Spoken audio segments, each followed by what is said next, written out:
So you just said two things that I think are super important. And the theme of the opener yesterday was tough love. So I'm gonna make a tough love statement because what you just said I think is so important is that you as the CRO, are in the tools every day and you're super interested in it. You're genuinely curious. If your sales leader that you're thinking of hiring, especially that you have, is not in the tools and worse, not curious, are they gonna make it today? You're cooked. You're cooked, you're cooked, right? Hey, are you tired of listening to hours and hours of sales calls? Recording is yesterday's game, folks, yesterday's game. Attention.com unleashes an army of AI sales agents that auto-update your CRM, build custom sales decks, spot cross-sell signals, and score calls even before the coffee's cold, Teams like Bamboo HR and Scale AI already automate their sales and RevOps using customer conversations. Step into the future at attention.com/SaaStr. Thank you to the early bird. Very kind, day three.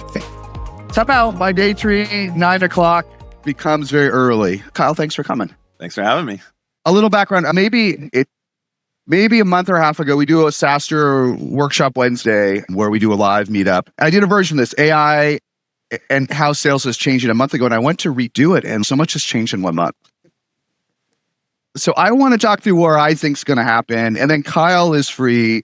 If you followed SaaS, you've probably seen Kyle before. He is the CRO owner, which just raised at $1 billion valuation the other day, this week, Tuesday. You announced it just for SaaStr. Tuesday, $1 billion valuation. So congratulations to Kyle. But even better, Kyle was close to the first million. You were not the first person in sales, but you probably joined around $1 million-ish of revenue, right? Two and change. Two. And in fact, he joined incredible founders. You can watch all the stuff on SaaStr, but maybe even while the company was in transition, right? Your first couple months might not have even been the easiest, the smoothest ones, right? In several stages. So pretty impressive. And I've watched Kyle do two things that are germane to this conversation. One is they're doing SMB sales to tiny restaurants that do not read email, okay? That do not do this shit. The ACV is higher than you might think. It's approaching 10K. But this is a hard sale, okay? It's a full high four-figure sale to tiny businesses and vertical SaaS that do not buy software, that are not looking for things to bolt onto Salesforce or HubSpot, that probably don't give a crap what CRM is, right? And Kyle has crushed it in general. So we could do a whole section on the secrets, but then Kyle is just very curious about sales. He's a student of sales. And so whatever AI is today in sales, but to be more interesting, where it's going to be the next 12 months, I couldn't think of someone better to join the conversation. So is that a good bit of background? Yeah, we're trying to put AI in everywhere we can. And I've mandated to my team that this has to be a mission critical priority. So I'm thinking a lot about it everywhere. And I've got a bunch of stuff I want to talk about, but when you said mandate for your team, because this is a question we got even to Yamini yesterday, what does that mean? How do you show the team the path forward for AI and sales? It has to start with you as a leader. I'm in these tools constantly. I'm definitely the most well-versed in this area of the business. And I think I find a genuine curiosity. I'm interested in it. And also like I have such high conviction that this is going to be the most important thing that we can figure out in the next 12 to 24 months. And so anything that I'm doing, I'm putting into our leadership channels. My personal Clay workflows or the ChatGPT projects like that I use individually for me as a leader. And I take a lot of demos. I talk to a lot of founders. I listen to a lot of content to try to stay on the cutting edge with it. Because like you said, it's changed radically in 30, 60, 90 days. Yep. And the risk reward is so big that it takes up a lot of my mind share. So you just said two things that I think are super important. And the theme of the opener yesterday was tough love. So I'm going to make a tough love statement because what you just said I think is so important is that you as the CRO, are in the tools every day and you're super interested in it. You're genuinely curious. If your sales leader that you're thinking of hiring, especially that you have, is not in the tools and worse, not curious, are they going to make it today? You're cooked. You're cooked. You're cooked, right? Yeah, because the competitive pressure is so great. If you are not making this a mission critical priority, your competitor is. And if you look at the gap in productivity between us and our main competitors, it's so drastic. I can spend so much more money on a per person basis than anybody else we compete with in marketing and post sales because our machine is anywhere between 3 and 4 times more efficient on a per rep basis. Yeah, I want to come that 1.5x, 3 to 4x is pretty big. I want to come back to that.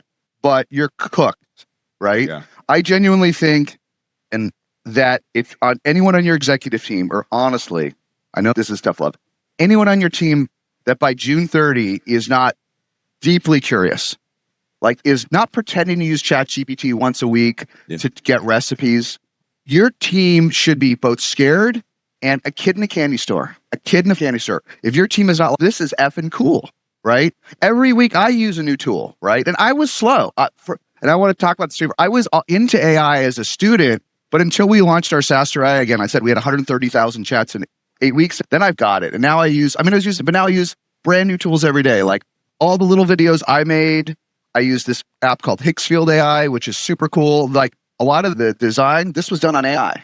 Yeah. Our designer, we have the best designer in the world, but this whole idea was done in Reeve.ai. So if you don't see these people, if they're not talking in the hallways and talking in the weekends and on Slack about this cool, what you can do in AI and GTM, I think at least I give them till June 30.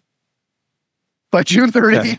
If not, at July 1, I would like just start I know it's mean, but start taking the black ink to the org chart because they had their chance, right? They had their chance. And I've already done this from a hiring perspective. Anybody in leadership. So in any leadership role, there's a component of the interview that's now, what are you doing with AI? What do you know about it? How are you using it today? And I really want to unpack it.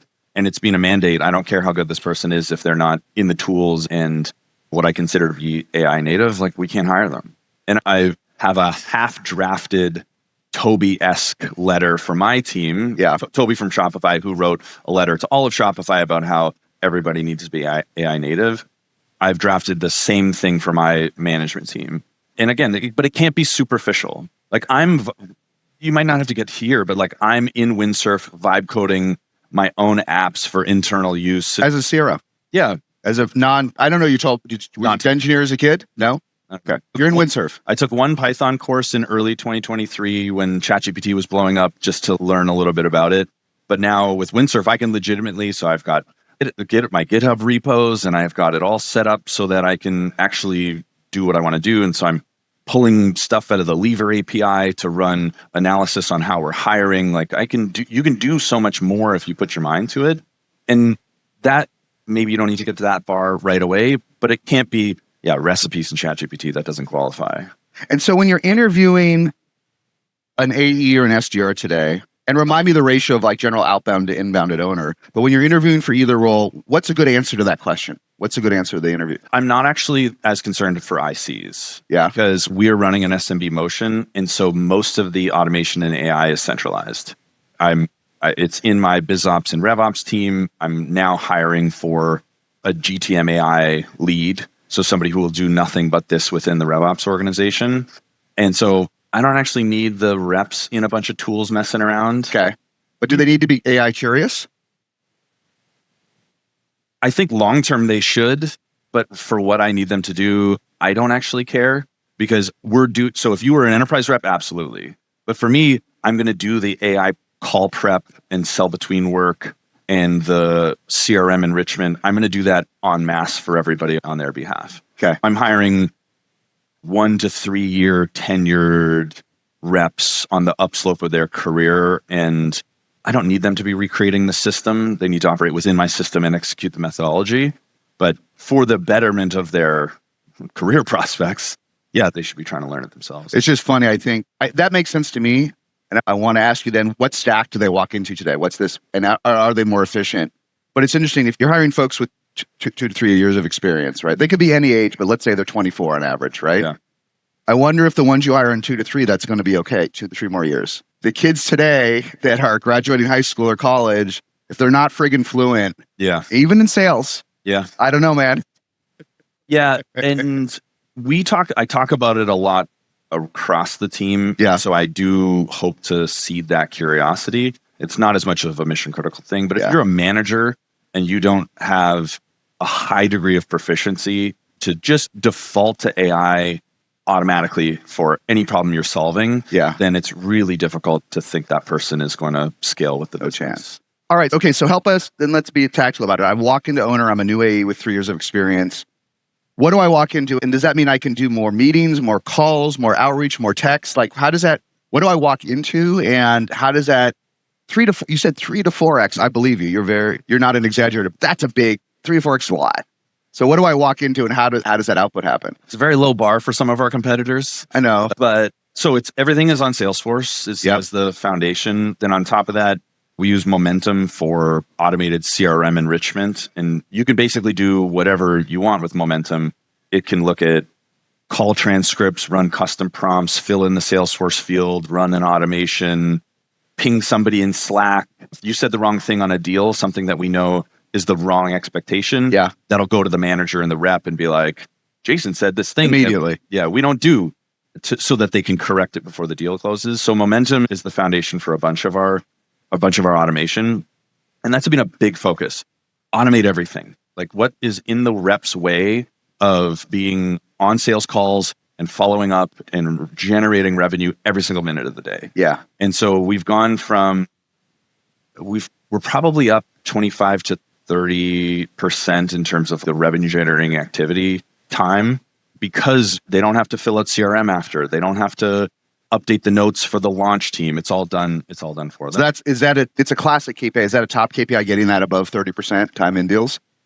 I would like the RGA time to be like 70-80%.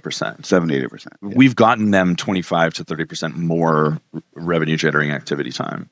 And I remember back in the day when Brex was taking off and Sam was really into efficiency pre-AI. The goal was at least to be automation state of 2021. Yeah. Was the rep would walk in with four appointments on their calendar for them. What's the version of that today?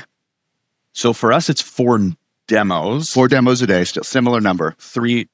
I think Sam talks about it 4 meetings of any type. We're trying to get to 4 demos, 3 held because it's SMB. So there's an attrition rate. 3 held. And then probably 2 follow-ups and then a healthy amount of white space where they're calling open opportunities. They're doing a little bit of pipeline generation, but actually not much on the AE side. Yep. And then the call prep, call follow-up, CRM, handoff stuff is at a minimum. So let's talk about AI and follow-up. You probably didn't see it, but I tweeted this and I told this story of this, and I wrote a SaaStr post on great AI outreach, terrible follow-up. I did see this. Did you see this one? Yeah. I don't know if folks saw it. I don't want to repeat it, but like a week ago, I literally got the best outbound email ever. It's like for our podcast and video, like this session. They said, I'll take your session with Kyle. I'll make the world's best clips. I'll automate all the editing. I'll put it on iTunes and Shopify and YouTube for you. I'll do it all for you. It'll all be, I'll guarantee it'll be better than what you're doing today. And it was like, and this is and here are my clients just like SaaStr that will do it. Yeah. And this is a week ago. So I'm literally like, I'm in. He's like, you want to do a demo? I'm like, no. What is it? I'm like, I didn't even care what it costs. As I said, as long as it's fair, I have no time. I'll buy today. So I was in, and then he sends a follow-up email. What is SaaStr doing? How many podcasts have you done? Yeah, rough. Okay. Yeah. And then yesterday, I told the story. I'll tell the follow-up, but I want to hear you learn. Yesterday, I told the story before, but I didn't tell the follow-up. Yesterday morning, I got an email from a well-known B2B company. Hey, Jason, saw you'll be at SaaStr next week. Would you like to meet? Next week. Yeah. Hey, Jason, I know you might be busy. So many flaws in that. Yes, I might be busy. 2, this is the worst week to meet me of all the 52 weeks of the year. But next week, okay? Yeah. So then I email him back. Worst outbound ever, I wrote in all caps. I really can't believe, because I just want to see. I'm not upset. I just want to see. Yeah. And then the guy writes back, this is what happens with bad AI automation. Yeah. I got one of these recently too. Did you get one of them too? Maybe the same company. So it's poor orchestration. I think this is when you have people trying to apply AI for the sake of it, but they're not thinking through customer journey and the entire thing. But how do you do that at owner? So owner, like restaurants do not suffer fools. I have no time. No. And your product's expensive. Yeah. So how do you automate the follow-up so it's great? I have a great RevOps leader who is very fluent in sales and the actual go-to-market fundamentals. And I think I see this mistake where you have RevOps people investigating tools and then applying them, but then there's no thought of, okay, how does this get to a rep? How do they follow up? How does the manager then look at what's going on? And so I'm in the process of building what I call the management intelligence layer, which is what is the always on layer for the manager to understand what's happening on a rep by rep basis and get prompted when things are either off base or off track, and so that they can nudge the rep back into back onto what they should be doing. And so you have to think through, okay, there's AI tools, but then there's also how does the calendar of the manager look, and how does that integrate with what they're trying to achieve? And so we spent 8 weeks at the beginning of the year redeploying what I call my core operating methodology. And so we wiped every single meeting off of the calendar, started from a zero base, and said, okay, what are the most important activities? Coaching is number one. Okay, let's plant the coaching into the manager's calendars. And then there's some audit mechanisms. And then how do you make the audit mechanisms as efficient and effective as possible? And so we're starting from what does the business outcome need to look like, and then layering in AI to accelerate all those things, not saying, okay, I want to use AI for this thing and then trying to fit your business into it. And so I think it's really about being thoughtful about how you're orchestrating the entire business, and then using AI as a leverage point as opposed to, oh, this AI thing's cool, so I'm going to slap it in. Okay, let's go to the future a little bit. But before I should know this question, the answer to this question, I don't. What's our typical sales cycle at owner, and how many interactions on average does it take until you close the restaurant? A lot of one-call closes. Okay, a lot of one-call closes. Sub 7-day sales cycle. Okay. And so the first touch point will be a BDR or an SDR following up. They book a meeting, they do a confirmation call, and then demo happens. Lots of calls closed on that. If you're not closing a call in the demo, it's usually on that follow-up call. Okay. And if you're not getting them on that follow-up call, the win rate falls precipitously. And so it's almost not worth talking about what happens after that. So the demo may be a good challenge to this little tweet I have, but I still want to, this is still what I think is going to happen a lot. I wrote this, April 2024, AI can't beat a good sales rep. No way. It's dumb. It hallucinates. April 2025, maybe an okay rep, right? Yeah. And then April 2026, our AI is better than 80% of reps. I want to hear what you think about that. And then I pulled this, Clary just published this data. Maybe you saw it too, right? I always knew this, but man, this is stark. Clary, I think, was like 1 million opportunities or something. The top 10% of reps close 65% of deals. Yeah. I know you have a world-class team, but for these one-call closes, especially when the customer is more sophisticated, yours often isn't. But if I've tried owner, maybe in a year when everyone has used owner, do I really need a mediocre sales rep, or can AI close that deal in a year? We are augmenting reps with AI and not trying to replace as much, but we are building a PLG motion that will be heavily AI. You're going deep on PLG, right? Yeah. Yeah. And we're in the process of launching our One Mind Superhuman. So it's Amanda Kahlo's new business, founder of Sixth Sense. And that will deliver a lot of the sales experience. So they'll answer questions on the website, build problem awareness, book meetings, answer a bunch of questions. Yeah. And me as a buyer, I had a lot of conviction about this One Mind investment because as a buyer, I was going to their Superhuman and asking a bunch of questions. How does it integrate? How does it do this? And I was like, okay, this will work. Yeah. And it's a question mark if our SMB restaurant buyer is going to be as interested in that experience as I was. But that will do a lot of the sales funnel. And so what I'm hoping to have is a part of the sales team that is really just order taking. And they are doing 15, 25 minute, hey, I'm a human. Yeah. Let me make you feel special. Answer a couple questions, swipe a card, swipe a card. I do believe that the Superhuman will take some portion of people all the way through the finish line. But we're also building a customer journey that is not AI and then human over here. I'm trying to build what I call semi-self-serve, which is a consistent customer journey that has different channels, different experience channels. You can come onto the website, talk to the Superhuman. You can talk to a rep. You can go through the product-led journey in the product where you've got your walkthrough and asynchronous demos. And what we want to build, because where I see people go wrong sometimes, is a way for a buyer to go through that journey, interact in the ways that they want, and not get locked into this attribution problem or these silos where you're shipping the org chart. And if you go through PLG and you don't buy, like there's no follow-up. No, I want a sales rep. That's the worst. It should be an automated spectrum, right? You should get whatever version from PLG to handheld sales that I want, that the buyer wants, shouldn't I? Yeah. And people look at that, they go, oh, I'm going to pay a sales commission on this like PLG buyer. And I think it's the wrong way to look at it. I'm really trying to think holistically about the business, holistically about that customer journey, and let people go back and forth, channel to channel, experience to experience, and we're just going to close them wherever we want.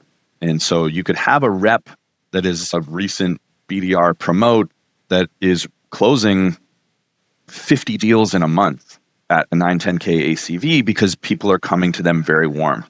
Awesome economics. I don't need to squabble over. Definitely you don't need to, a related topic, but worst case, you got to double pay for a while. The AI, you got to pay the human for the AI. Great. And then anyone that's done a hybrid freemium self-serve, this is pre-AI, you got to do it. If you get cheap on this, it creates too many conflicts. Yeah. But it was interesting, even though at first you're like, I don't know that an AI is going to close these deals 100%, but then you have PLG, so you already have a continuum. In a year or two, owner will be deep into 9 figures in revenue, and you're going to get your second and third generation customers. They've already used owner before. Yeah. But they went to it, that restaurant shut down, or they got a new job. Yeah. They might not want to talk to a person, especially if the product has a flexible contract, especially if it's a good deal. I already know. I got a couple questions, Kyle. Okay, I've moved to a new Mexican restaurant in Orange County. New point of sale. Do you? I've questioned. Do you integrate with it? Do you integrate with it? I got 3 questions. I'm in. I've already used it before, and that AI might be better than, even on your team, might be better than a human. So that it could be a material number of deals closed in a year. Could it with AI? It will. It will. Right. Yeah. And it gives your team leverage to do higher and higher value activities. Go after bigger, more complex customers. The same thing with the onboarding team. We're really trying to onboard and leverage AI to automate a ton of what they do, but it's not to necessarily replace a whole ton of them. Although we will definitely slow the headcount growth in that organization, but there's so many high leverage things that we could do with a customer in onboarding. Teach them how to use the product better, make sure that they're like really well enabled when they launch owner to celebrate it with their customers and do a marketing campaign. We don't have the capacity to do some of that stuff now. But once you start to automate a ton of the more rote tasks that we do with people now, then you can move people to a higher order activity, I think. Yeah, let me ask you a specific question. Brian Halligan, who's better than me at every level, co-founder and chair, but he's said many times what he thinks is going to happen is AI is going to lead to less specialization in sales, more generalization. I think the opposite, but I mean is specific because you're giving a really interesting background.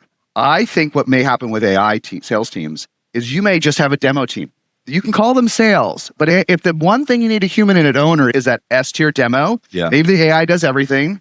It seamlessly grabs a person, not next week when their calendar is free, but right fucking now while they're on the phone. A human does whatever demo needs, and then digital Jason can take over the rest if they want, or I can, right? Yeah. But you might have this human part of onboarding where you need a little bit of a human demo, and then this human help me. I need more help than the AI. Yeah. But those might be like hyper specialized rather than hyper generalized. I certainly lean here. This is where we get into this big debate about the full cycle rep. I'm not into the full cycle rep because I believe much more in specialization. A's don't want to prospect. Cold calling's hard. Unless it's their only job, there's no chance they'll prospect, is it? Exactly. And so I am a big believer in specialization and similar to you, how do we think about where we apply the most expensive human capital to specific parts of the customer journey? Yeah. But we'll see. One thing and I want to ask you a follow-up on this for this one. One learning I had from you, I just hadn't thought about it this way. I think AI in sales, I have a slide later we probably won't get to, is going to lead to a big renaissance in self-serve and PLG. Because if you want an AI to close a deal, it can't be a 3-year contract arguing over discounts and terms. The AI has to be able to close it with zero friction, no games. Yeah. So I think that's going to happen. People argue, I don't think. But your point, I think, is even more thoughtful, which is that it may blur all the lines. The lines between self-serve, commercial, mid-market, maybe not deal size, but all the ways. Right now, we have different teams interacting with different types of buyers, and it's shitty for the buyer. Whether I'm a tiniest restaurant, mid-size, I've got 5 restaurants, I'm bigger. It's just this owner's just as important to me. It's a big fucking deal. So why do I have to be segregated to some weird part? It's the same. Why shouldn't all the experience be fluent? Whether I self-serve, little help, a lot of help. And so it may blur all these lines between the different categories, right? I think so. Yeah. I'm very anti-attribution in general. Like, I think we get into problems where we say, oh, this is a marketing attributed sourced deal versus a sales attributed one. You end up making local maxima decisions as opposed to saying, all right, how do we maximize this entire system? Yeah. And the credit, let's not worry as much about the credit. And I think we're going to run into this because you'll have a growth team that reports into product that's doing all the AI stuff that's taking sales as deals. A CRO said this to me like a couple days ago. They were frustrated by it. Yeah. I was like, well, what's your job here? Is it to hit your sales number or is it to build enterprise value? So you should only be here if you're really doing this for a significant equity outcome. And so trying to get people's headspace around this like more holistic understanding of building a business is, I think, going to be really important because you're going to see this. You're going to see these silly silos where it's broken and things aren't communicated across. And we're trying to avoid that.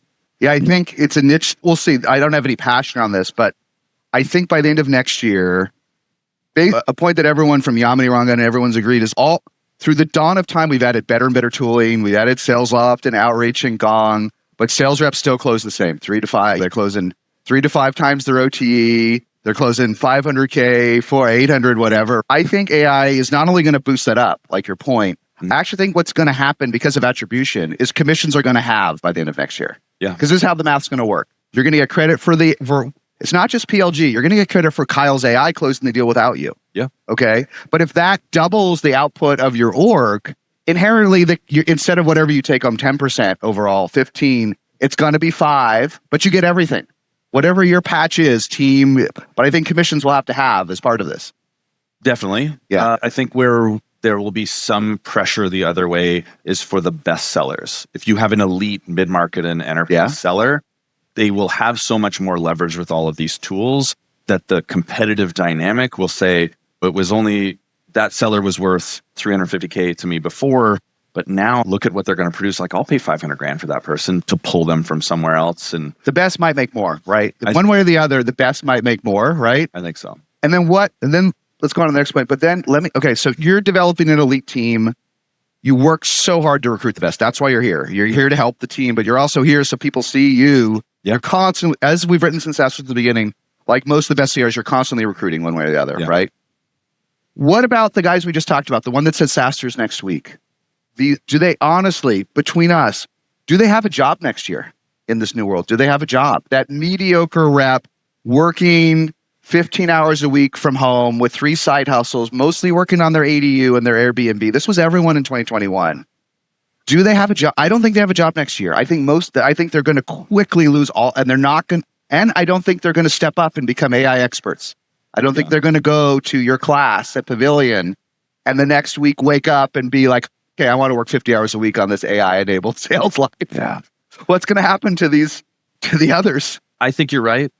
Yeah. Would I make $100,000 bet on it? Like you? I'll give you 4-1. Yeah. If you just closed $1 billion fundraising, I won't give you 10-1. I might give you 10-1 if you want. So I agree with you very much. I think AI will contribute much more to elite performers. And there's some research, I can't remember where it came from, but there's a bunch of research that showed that AI for call center teams raised the floor significantly, and most of the gains were attributed to the lowest performing individuals. It brought low performers up to a better standard.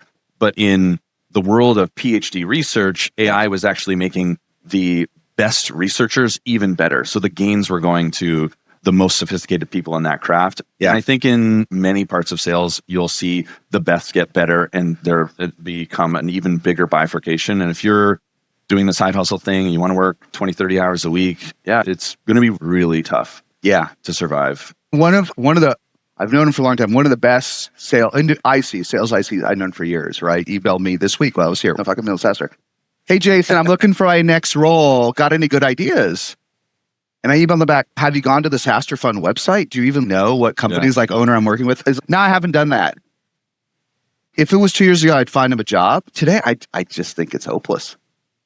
And this is a guy who's had multiple roles where he was in the top 10%, right? Yeah. But he's running that playbook.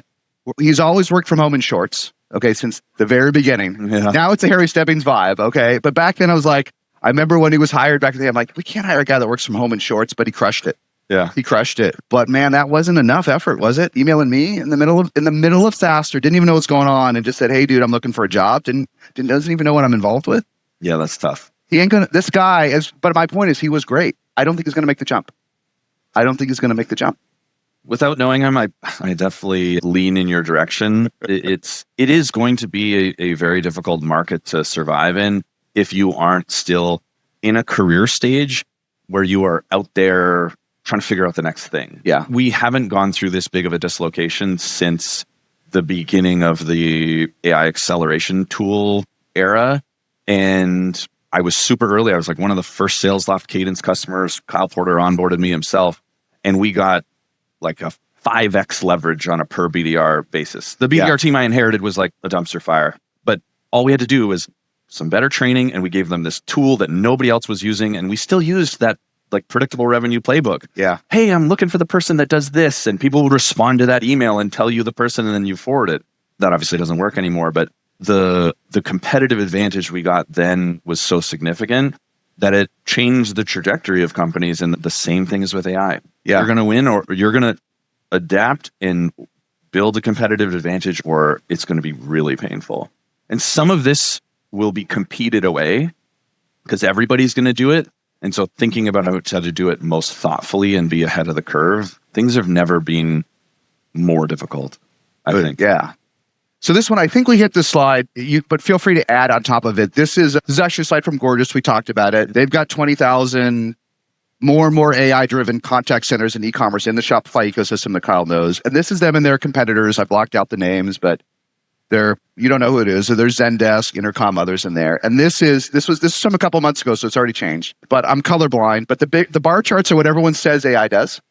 All their marketing sites say 60%. Yeah. And these were the actual numbers based on a third-party study they paid for, okay? So on the one end, you can see that there's a delta between the marketing claims and reality, but also but none of them are zero. And so what we're already seeing in the contact center is, yes, some of the claims are a little aggressive, right? But folks are laying off 25, 30% of their teams, not just to save money, but because the AI is better. And the AI is always in the top 10% of CSAT. It's never number one. Yeah. It's never the best. And we can mock this and we say, that's because it's doing easy issues, right? But who cares? Who cares if Digital Kyle solves my friggin' problem because I got the wrong watch when I ordered it online? Who cares? But this is disruptive. And I think in the end of next year, or maybe when we're here next year, this is going to start to happen to sales. And we're going to see, but owner, it's only 10%. Because everything's a demo. But at Gorgeous, where you don't need a demo because most folks self-serve, half of it is done by AI. I think we're going to see charts like this next year for sales. 100%. Yeah. Then I think where you see people are going wrong right now, they go, oh, it's not good enough to do X and Y today. So they're like not investing. So we use too much. We hear that. So we use Crescendo for support automation. And the first couple of months, we're like, you expect AI is going to be this like miraculous thing. And it was like, okay, but our knowledge base was crappy at the time. Yeah. And it would be really easy to be like, oh, I don't know, it's not worth it. But then every week we produce 4 to 10 new knowledge base articles, and that AI containment, that bot containment rate jumps 3%, 4%, 6%. And now like almost 50% of our tier 1 support tickets are AI contained. 8%. All right. And it wasn't easy, and AI made us realize some deficiencies in how we were managing support. And so you just have to be betting on the future, because so it's 50% of tier 1, it'll be 80% of tier 1 soon, and it's going to eat a bunch of tier 2. And then what we use real support people for will be like very sophisticated stuff that you need more highly trained folks for.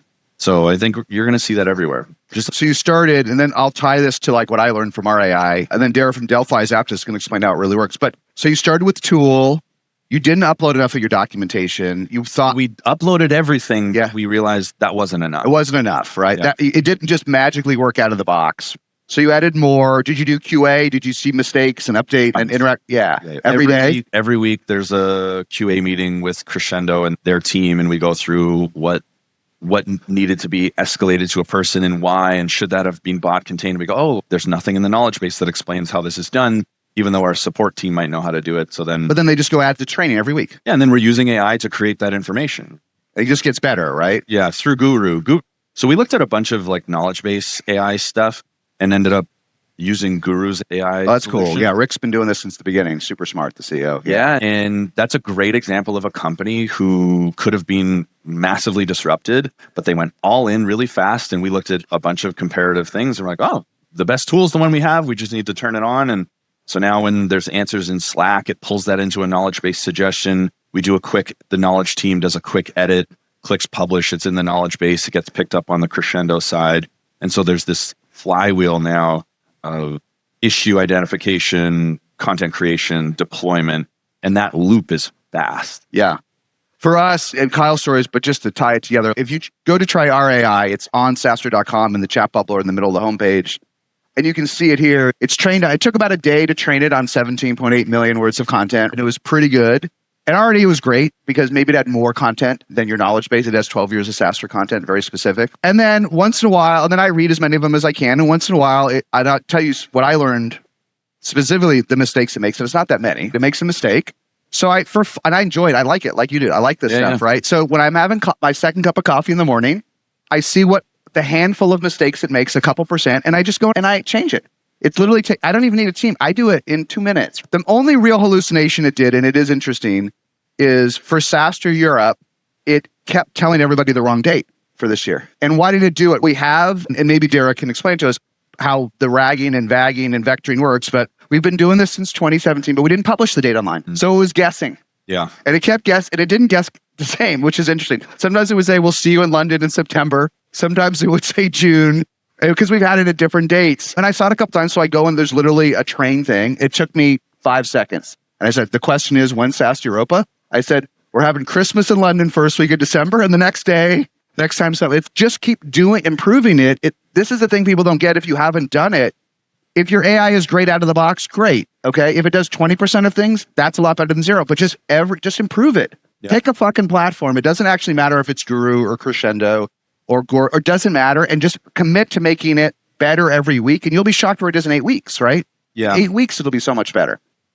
And I don't know if I blame the vendors for this or the buyers, but everybody expects it to just work out of the box. And that's the error, right? This magical, miraculous thing. No, it's hard work.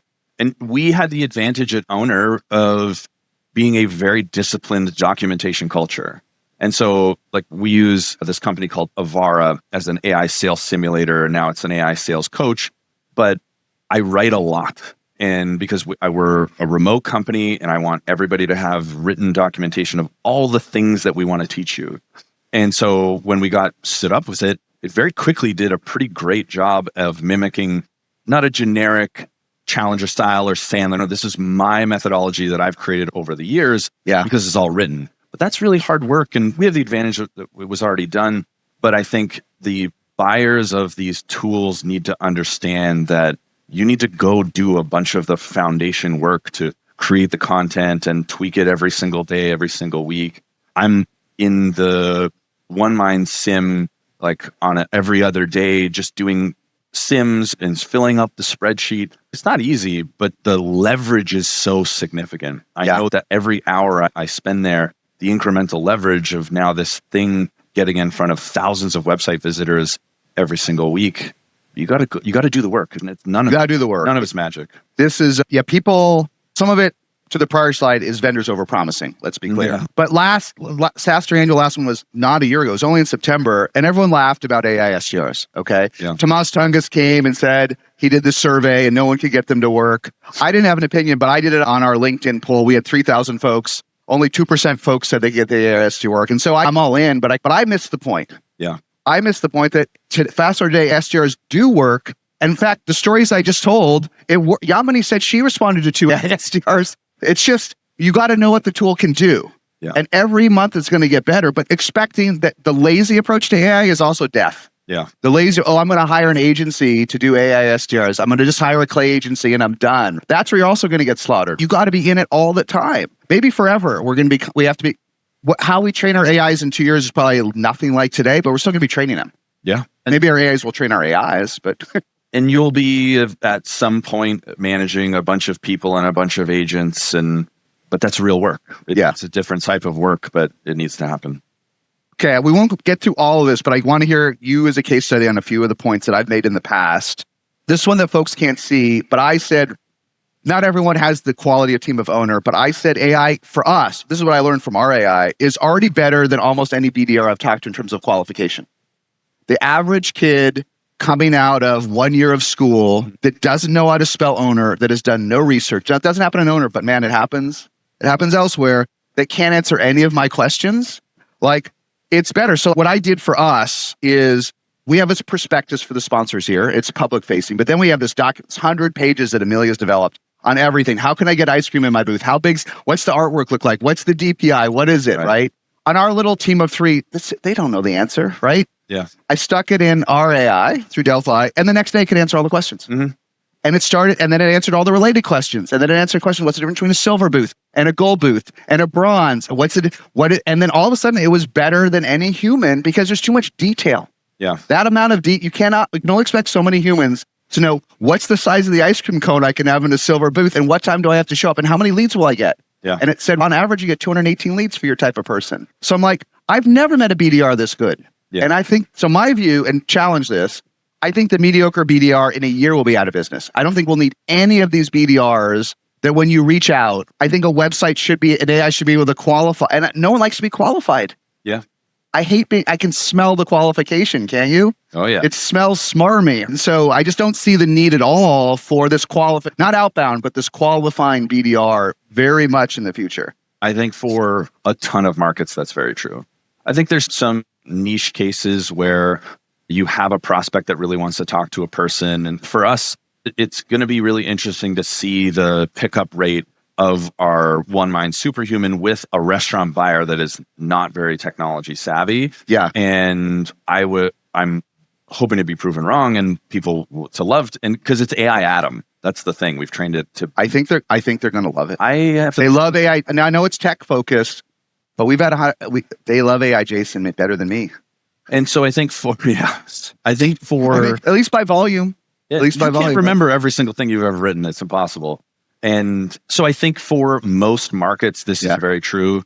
I think the SE thing is a great use case. Yeah. You have these AI SEs that can join a Zoom call, answer questions which are when you're called upon. I think there's a bunch that's going to be really compelling.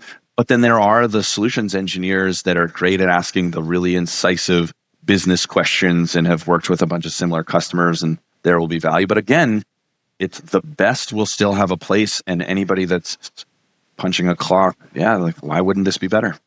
Yeah, the other thing, I just want to pick one related thing to get your thoughts on. This is one of my top learnings from RAI from these conversations, is that people, and for a lot of reasons, will prefer to talk to a great AI. If it's mediocre, no one wants to talk to a bot. No, sorry. I think people still use this term bot. I would banish it because bot is like IVR. It just has negative, maybe Dara will disagree. I just think for me, it has negative connotations. The last thing I want to do when I'm ready to buy is be forced to talk to a crappy bot. Okay. Yeah. But when RA is so good, it's like, great. Thank you so much. You're awesome. Thanks for doing, people, this is to an AI. You're awesome. Thanks for doing what you're doing. You don't say that to a bot, do you? No. You're awesome. Again, thank you. Great help. Thank you. I would rather, especially when I'm working at 6 p.m., especially when I don't want to wait to get scheduled, I would rather talk to this S-tier AI, and it knows the product cold. So I want your thoughts in general, but there's a specific bit of hubris that many folks in sales have. So many. I'm a people person, Kyle, and people like to talk to people. Now, people like to talk to the best solution architect in the world that also deployed my product, even if we don't even use it at owner, that also helped me get going at my buddy down the street. And this is David, and he did it. I want to talk to David. Yeah. But this idea that you can be a people person and not be a product savant and technology, I just don't care that you know who won the NBA finals. Yeah. Hey, buddy. Like that. People think they're people person in sales, and I think they're lazy and they're schmoozers. And I don't think it's going to work in the age of AI. We're going to find out. Do you think being a people person and not knowing owner helps you close a deal? No, absolutely not. But most salespeople think that, don't they? They're great people persons. Many do. And a challenger would tell you, the Challenger sales book will tell you that profile is actually one of the worst performing profiles out there. And what is the best performing profile? It's the challenger, somebody who can teach, tailor, and take control. Teach means you know the market, you know the product. Yep. Tailor, I can really listen to you. So AI can do both. Yeah. Can it take, the third one's take control. Can do that too. Yeah. It can. I think it can do the best, first two better than 90% of humans, going to that first point from. If you build it the right way. I think you've had great help building this. I had almost no help. Amazing I appreciate the team. That's what I mean. I had an hour of help. Really? This is the point people are missing. The Delphi team wasn't. Listen, I was a little frustrated at the time, in all fairness. I got about an hour of help just because I had a little trouble with the ingestion. Okay. I got no help after that.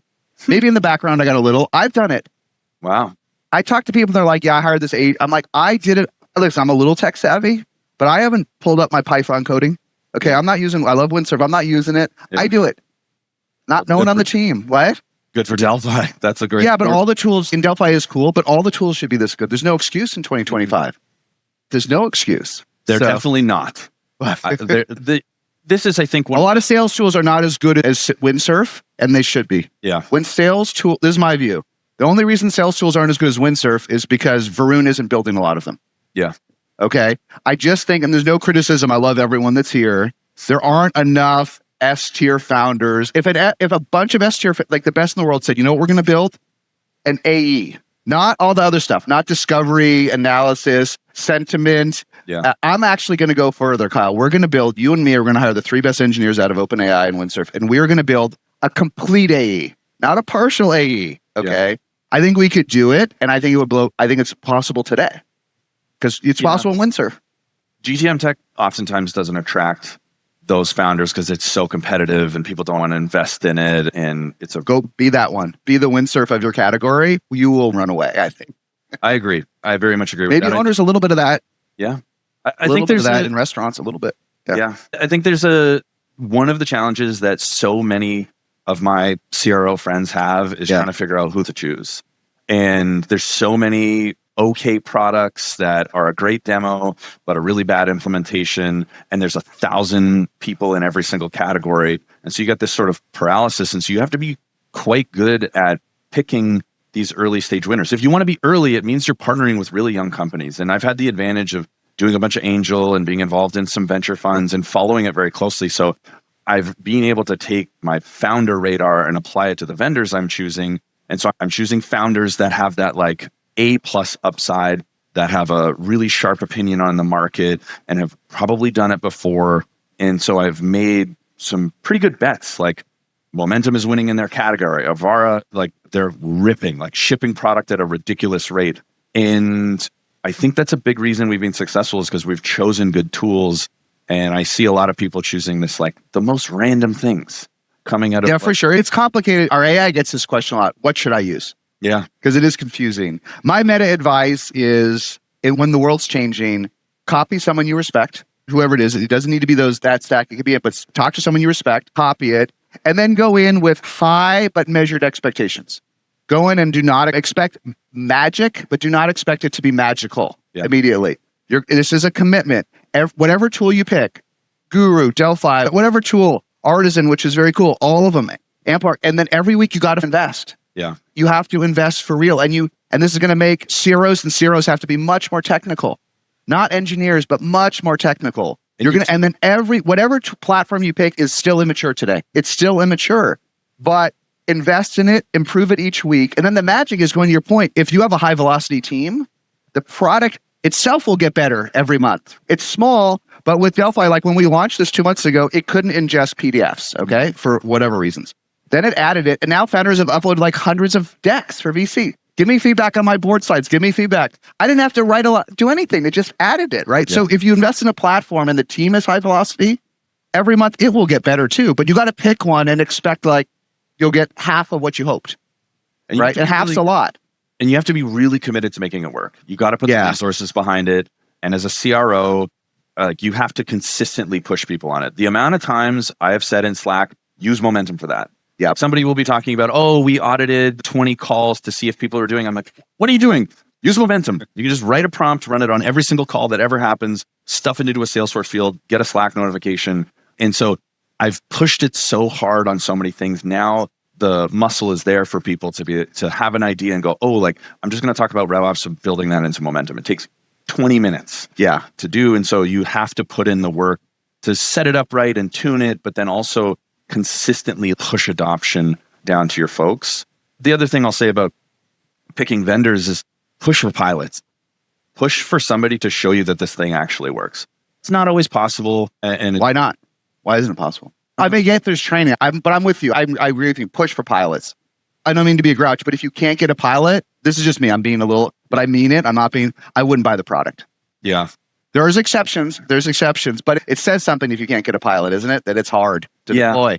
We didn't do a pilot with OneMind because there is so much in the implementation. I think we've put a lot of effort into it. And so I understand why a pilot wouldn't have made sense for that use case, because it's trying to do so much. It's plugging into all of these tools we have. But basically everything else I said, this is great. I'm happy to pilot, but I'm not making any commitments up front. And 90% of the time you'll get that. Back channel hard, tell me about some customers, and then go talk to them and get the real feedback. You got to be really choiceful, because you can waste a lot of time with the wrong tool. Yep. All right, I want to dig into one or two things for run out of time. We talked about these 1 to 2 call closes. You thought it might be 10%, but now you're starting to agree with me. It might be 50% as we go on. Depends on the time horizon. It will be 50%. Is that in 6 months, 12 months, 24 months? It is an eventuality. Yep. Let me ask you about this point. I actually didn't realize it on the slide. I think it's actually the third one. I'm colorblind, in yellow or green or whatever it is. Maybe I said CROs and CROs, but I also mean RevOps. I think this year, to be a RevOps professional imminently in a CRO by the end of this year, you will have to know how to manage a 50-50 team. 50% AI, 50% human. Not just tools, but you will have to learn how to manage agents, AIs, whether that's training, whether that's whatever, your team, your extended team. This is PLG 2.0 on steroids, right? Your team may be half AI, half humans, or it doesn't matter if it's 20/80 or 30/70, right? Your team will, as soon as it's double digits, you better know how to manage this hybrid team of humans and AIs. It sounded crazy a couple months ago. I think you're gonna have to know this year. Will the CRO need to do that? I'm not sure how much of this can you have in your RevOps team? And it's okay, we have these 3 strategies. This is what's happening. And the agent management is going to happen somewhere. Yeah. This is why we're hiring this GTM AI lead, because there's a bunch of things that I want to do that I'm tinkering with and we're doing in RevOps, but I want somebody to own this. And so is all of the agent management can we put that in one function, because they will do it so well that there will be so much more leverage? We're going to find. I'm actively trying to answer this question myself. I hope so. My worry, though, is if the CRO or VP of sales job is to hire Jeanette, that is my AI RevOps person, that to me feels like a CRO that's never done outbound hiring Mr. Outbound. I've written about the 100% failure rate. Yeah. New VP of sales CRO comes in, only done inbound, only done whatever. And I'm like, oh my God, I got to do outbound. I'm going to go find a director of outbound that then hires 11 SDRs off the street in 1 week, and it never works. Yeah. If it's not your core competence, super hard to do it out of the gate. So I hear you're the best of the best, but the next CRO I interview, I'm going to ask, how are you going to manage a team that's 25% AI and 75%? And if his answer is, I'm going to find an AI guru, I think I'm going to tell a CEO not to hire him. That's a fair point. Yeah, and maybe it's semantics. Maybe. There's a bunch of my personal workflows that are all, and we're saying anything AI is an agent now. I have a different definition of agent, but we don't need to get into. But yeah, a lot of my job is done through AI. So am I managing agents today? Sure, you could call it that. But I think the point remains, a lot of your job is going to be through AI workflows and agentic services and managing all of these tools. A lot of my job is managing the system and infrastructure of our business anyways. And so the same thing called by another name. I think the point is you need to be a highly systems engineering focused CRO to survive over the next 2 to 5 to 10 years. Yeah. If you don't have the acumen to be able to understand how customer journey connects to systems and infrastructure and connects to the rep process and how this whole orchestration works, you will greatly struggle, because you can't win on, I'm a great sales guy and I'm a good manager and people like me. I'm a good manager, people like me. That version of a CRO will not survive in this era. You need to be able to think in systems. Maybe the Pollyanna version is, maybe I'm wrong. Maybe what happens is another possible outcome in some cases is the CRO's role just shrinks. Okay. So imagine for your revenue in a year, 40% sold, closed by an AI salesperson, and 60% is by the sales team. Maybe instead of the CRO having to be an expert like we want, maybe their role just shrinks, right? Mm-hmm.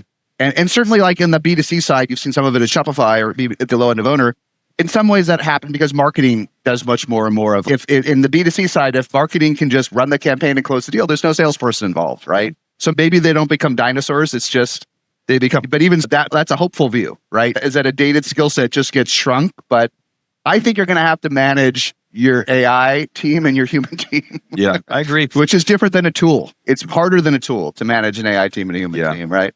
There will be a bifurcation of outcomes. I think if you don't become AI native really quickly, your role will shrink. Yep. And then this will get done elsewhere. If you can become AI native, then your role as a CRO will contain that. I spend a lot of time on PLG. I spend a lot of time on this whole thing. So my role has grown, if anything. There's more things it's grown. It's grown, right? But I'm super early on it, and I'm making it a big focus. Okay, last one. We touched on all this other stuff. It was great. This is my view that people think is kooky. I don't think it's kooky anymore. That, and maybe you're even going to pilot this. Maybe you hit it with Amanda's product, which is in the next X months, it's not, everyone's got a friggin' note taker, a granola, Genola, Otter. We do these workshop Wednesdays at SaaStr, there's 200 note takers, right? I give up, right? I don't view that as, and there's sales focused note takers and it helps, right? I think a digital SE, like this is Brian Halligan's Digital One on Delphi, is going to come to the Zooms. Yeah, why wouldn't it? The human, person is going to be there. And I brought this up and Dara said, give me another release and this will be full duplex. Like my AI and Brian's can talk together, but this person is going to be there, should be there on all the Zooms, at least as an SE. Yeah. Like as good as you, like you're going to have Digital Adam, the CEO. Digital Kyle should be here.